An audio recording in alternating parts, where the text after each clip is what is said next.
ಶಿವಮೊಗ್ಗದಲ್ಲಿ ಈ ಬಾರಿ ಬಿಜೆಪಿಯ ಸೊಕ್ಕನ್ನ ಮುರಿತೇವೆ. ಬಿಜೆಪಿಯವರು ಏನು ಬೇಕಾದರೂ ಹೇಳಿ, ಈ ಸಾರಿ ಶಿವಮೊಗ್ಗ ನಮ್ಮದೇ. ಸಚಿವ ಮಧು ಬಂಗಾರಪ್ಪನವರ ಆತ್ಮವಿಶ್ವಾಸದ ಮಾತುಗಳಿವು. ಗೆಲ್ತೀವಿ ಅನ್ನುವಂಥ ಒಂದು ಹೇಳಿಕೆಗಳು.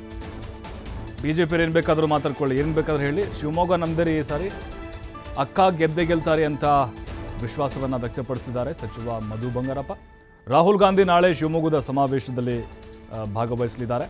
ರಾಹುಲ್ ಬಂದರೆ ನಮ್ಮ ಗೆಲುವಿಗೆ ಅನುಕೂಲ ಅಂತ ಬಿಜೆಪಿಯವರಿಗೆ ತಿರುಗೇಟು ಕೊಟ್ಟಿದ್ದಾರೆ. ರಾಹುಲ್ ಗಾಂಧಿಯವರ ಭಾರತ್ ಜೋಡೋ ಯಾತ್ರೆ ನಿಮಗೆಲ್ಲ ನೆನಪಿದೆಯಾ? ಆ ಸಂದರ್ಭದಲ್ಲಿ ಏನಾಯಿತು ಅಂತ ಎಫೆಕ್ಟ್ ಅದರದ್ದು ವಿಧಾನಸಭಾ ಎಲೆಕ್ಷನ್ನಲ್ಲೂ ಕೂಡ ನಿಮಗೆ ಅದು ಅರಿವಾಗಿದೆ. ಬಿಜೆಪಿ ಕಾರ್ಯಕರ್ತರಿಗೂ ಗ್ಯಾರಂಟಿ ಸಿಕ್ಕಿರೋದು ಗೊತ್ತಿಲ್ವಾ? ಹಾಗಾದರೆ ಈ ಬಾರಿ ಗೀತಾ ಶಿವರಾಜ್ ಕುಮಾರ್ ಅವರನ್ನು ಶಿವಮೊಗ್ಗ ಜನ ಕೈ ಬಿಡಲ್ಲ, ಗೆಲುವು ನಮ್ಮದೇ ಅಂತ ವಿಶ್ವಾಸ ವ್ಯಕ್ತಪಡಿಸಿದ್ದಾರೆ ಮಧು ಬಂಗಾರಪ್ಪ.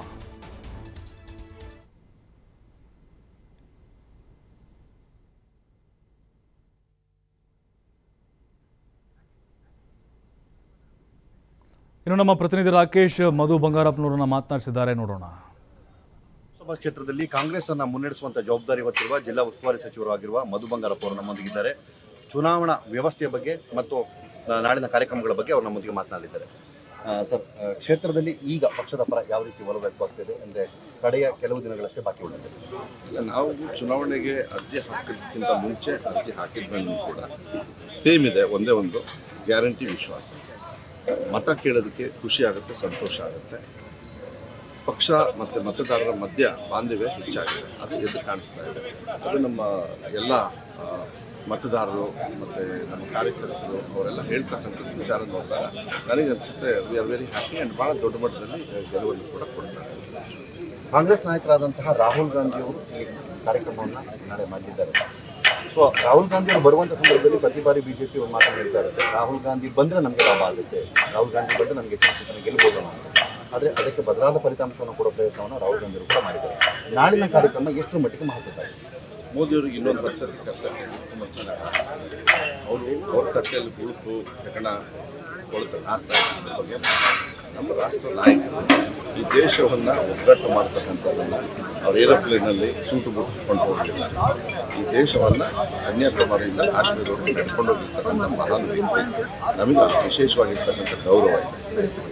ರಾಹುಲ್ ಗಾಂಧಿಯವರು ಬಂದು ಸಂದೇಶ ಕೊಡ್ತಕ್ಕಂಥದ್ದು ಮುಂಚೆ ಚುನಾವಣೆ ಪೂರ್ವ ಮುಂಚೆನೂ ಕೂಡ ಅವರು ಕೊಟ್ಟಿದ್ದರು. MLA ಎಲೆಕ್ಷನ್ ಮಾತು ಉಳಿಸ್ಕೊಂಡಿದೆ. ಈಗ ಬರೋದು ಧನ್ಯವಾದಗಳು ಹೇಳೋದಕ್ಕೆ, ಮತ್ತು ಇನ್ನೂ ಗ್ಯಾರಂಟಿಯನ್ನು ನಾವು ಕೊಡ್ತೀವಿ ಅಂತಕ್ಕಂಥ ವಿಶ್ವಾಸದ ಮೇಲೆ ನಾಳೆ ಅವರು ಬರ್ತಾರೆ, CM ಸಿದ್ದರಾಮಯ್ಯ ಸಾಹೇಬರು ಬರ್ತಾರೆ, DCM ಅವರು ಶಿವಕುಮಾರ್ ಸಾಹೇಬರು ಇರ್ತಾರೆ, ಶಿವರಾಜ್ ಕುಮಾರ್ ಅವರು ಇರ್ತಾರೆ. ಅವೆಲ್ಲ ಇರ್ತೀವಿ, ಒಳ್ಳೆ ರೀತಿಯಲ್ಲಿ ಕೆಲಸವನ್ನು ಮಾಡ್ತೀವಿ. ಅದು ಟೀಕಾ ಟಿಪ್ಪಣಿ BJPಯವರು ಅವರು ಮಾಡ್ಕೊಂಡು ಹೋಗಿ ಅದು ಅವ್ರಿಗೆ ಗೊತ್ತಾಗ್ತದೆ. ಯಾಕೆಂದರೆ ಯಾರಿಗೆ ಬಡವರಿಗೆ ಸಹಾಯ ಮಾಡಿದಾಗ ಆ ಕಾರ್ಯಕ್ರಮಗಳನ್ನು 420 ಅನ್ನೋದು ಇವರಿಗೆ ಆ ನಂಬರ್ ಕೊಡಬೇಕು. ಅವ್ರ ಕಾರ್ಯಕರ್ತರು ಇದರಲ್ಲೇ ಬದುಕಿದ್ದಾರೆ, ಅವ್ರಿಗೆ ಗೊತ್ತೇ ಇಲ್ಲ. ಸೊ ಅವ್ರು ಎಷ್ಟು ಹೆಚ್ಚು ಚರ್ಚೆ ಮಾಡಿದ್ರೆ ಹೊರತು ನನಗಂತ ಇಲ್ಲ.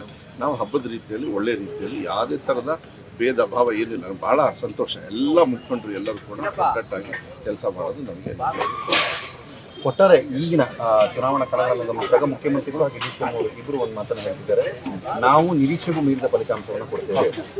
ನಮ್ಮ ಸಂಖ್ಯೆಗಳನ್ನು ಗಮನಿಸಿದರೆ ಈ ವಿಧಾನಸಭಾ ಚುನಾವಣೆಯ ಫಲಿತಾಂಶವನ್ನು ಕೊಡೋ ಸಾಧ್ಯತೆ ಇದೆ ಅಂತ ಮಾತನಾಡ್ತಾರೆ. ಆದರೆ BJP ಇದಕ್ಕೆ ವ್ಯತಿರಿಕ್ತವಾದಂತ ಹೇಳ್ತಿದ್ದಾರೆ. ತಾವು ಇವೆಲ್ಲವನ್ನು ಹತ್ತಿರದಿಂದ ನೋಡಿದವರು ತಮ್ಮ ನಿರೀಕ್ಷೆ ಹೋದ್ಸತಿ ಮಿಷನ್ 150 ಎತ್ಲ ಹೋಯ್ತಂತ BJP ಅವರು. ನಾವೇನೋ ಫಿಕ್ಸ್ ಮಾಡಿರಲಿಲ್ಲ, ಆ ಮಿಷನ್ ಇರಲಿಲ್ಲ. ಇವ್ರ ಮಿಷನ್ ಎಲ್ಲ ಸೀಸ್ ಆಗಿ ಹಾಳಾಗಿ ಅವ್ರ ಮಿಷನ್ ಎಷ್ಟು ಕೊಳಕ್ಕೆ ನಾರ್ತಾ ಇದೆ ಅಂತ ಹೇಳಿದರೆ ಎಲ್ಲರೂ ಅವರ ಲೀಡರ್ಸು ಅವರನ್ನು ಕ್ಯಾಕ್ಟಸ್ ಉಗಿತಾ ಇದ್ದಾರೆ, ಅವರವ್ರ ನಾಯಕರುಗಳನ್ನು. ಅದು ಶಿವಮೊಗ್ಗ ಜಿಲ್ಲೆಯಲ್ಲ, ಈಶ್ವರಪ್ಪ ವಿಚಾರನ. ಅದಕ್ಕೆ ಹೇಳೋದು, ನಿಮ್ಮ ತಟ್ಟೆಯಲ್ಲಿ ಹೊಲಿಸಿದೆ ಅಂತಿದ್ದು ಅದಕ್ಕೆ. ನನ್ನ ತಟ್ಟೆ ನೋಡಕ್ಕೆ ಹೋಗ್ಬೇಡಿ, ನಮ್ಮ ತಟ್ಟೆ ಕ್ಲೀನ್ ಆಗಿದೆ. ಅವ್ರಿಗೇನಂದ್ರೆ ಹೊಟ್ಟೆ ಕಿಚ್ಚು, ಇದೇನಪ್ಪ ಇಷ್ಟು ಕ್ಲೀನ್ ಆಗಿದೆ, ನಂದು ಹೊಲಿಸಿದೆ ಅಂತ. ಇಂಥವ್ರ ಬಗ್ಗೆ ಮಾತಾಡದೇ ಇರೋದು ಒಳ್ಳೆಯದು. ಕೊನೆಯದಾಗಿ ಕ್ಷೇತ್ರದ ಜನರಿಗೆ ತಾವಿಗೆ ಏನು ಹೇಳಕ್ಕೆ ಬಯಸ್ತಾ ಇದ್ದಾರೆ? ನಾನು 2009 ಬಂಗಾರಪ್ಪಜಿಯವರ ಸೋಲೇನಿದೆ ಅದು ಅನಿವಾರ್ಯ, ಆಕಸ್ಮಿಕ, ಅದು ತಪ್ಪು ಅಂತೇಳಿ ನನ್ನ ವೈಯಕ್ತಿಕವಾಗಿರ್ತಕ್ಕಂಥ. ಆದರೆ ಮತದಾರ ಪ್ರಭುಗಳು ಒಂದು ಸ್ಥಿತಿ ತೀರ್ಮಾನ ಮಾಡಿದಾಗ ಅದನ್ನ ನಡ್ಕೊಳ್ಬೇಕು. ಅವ್ರ ಮಕ್ಕಳಾಗಿ ಒಬ್ಬ ಕಾಂಗ್ರೆಸ್ ಪಕ್ಷದ ಒಬ್ಬ ಮಂತ್ರಿಯಾಗಿ, ಕಾರ್ಯಕರ್ತರಾಗಿ ಈ ರಾಜ್ಯಕ್ಕೆ ಬಂಗಾರಪ್ಪಜಿಯವರ ಕೊಡುಗೆ, ಆಶ್ರಯ, ಅಕ್ಷಯ, ರೈತರು ಏನಾದರೂ ಹೆಚ್ಚಾಗ್ತಾ ಇದ್ದಾರೆ, ಒಂದು 10 HP ಕರೆಂಟು ಇದನ್ನೆಲ್ಲ ನೋಡಿಕೊಂಡಾಗ ಇವತ್ತು ನೀವು ನೆನಪು ಮಾಡ್ಕೊಳ್ತಾ ಆ ಋಣವನ್ನು ತೀರಿಸ್ತಕ್ಕಂಥದ್ದು ಕೆಲಸವನ್ನು ಮತ್ತು ಅವರ ಮುಂದುವರೆದ ಭಾಗವನ್ನು ಗೀತಾ ಶಿವರಾಜ್ಕುಮಾರ್ ಅವರಿಗೆ ಬಂಗಾರಪ್ಪ ಅವರು ಯಾವ ರೀತಿ ಸೇವೆ ಮಾಡಿದ್ರು ಮಾಡಲಿಕ್ಕೆ ಅವಕಾಶ ಮಾಡಿಕೊಡಿ ಅಂತೇಳಿ ಕೈ ಮುಗಿದು ನಾನು ಹೇಳಲಿಕ್ಕೆ ಇಷ್ಟಪಡ್ತೀನಿ. ಅದು ಮಾಡ್ತಾರೆ ಅಂತಕ್ಕಂಥ ವಿಶ್ವಾಸ ಇದೆ. ಗೀತಾ ಶಿವರಾಜ್ಕುಮಾರ್ ಅವರು 100% ಗೆದ್ದೇ ಗೆಲ್ತಾರೆ. ಇದಿಷ್ಟು ಮಧು ಬಂಗಾರಪ್ಪ ಅವರ ಮಾತು. ಪಕ್ಷದ ಮೇಲಿನ ವಿಶ್ವಾಸ ಜನರಲ್ಲಿ ಹಾಗೆ ಉಳಿದುಕೊಂಡಿದೆ. ಕ್ಷೇತ್ರದ ಜನ ನಮ್ಮನ್ನು ಬೆಂಬಲಿಸ್ತಾರೆ ಅನ್ನುವಂಥದ್ದಿದೆ.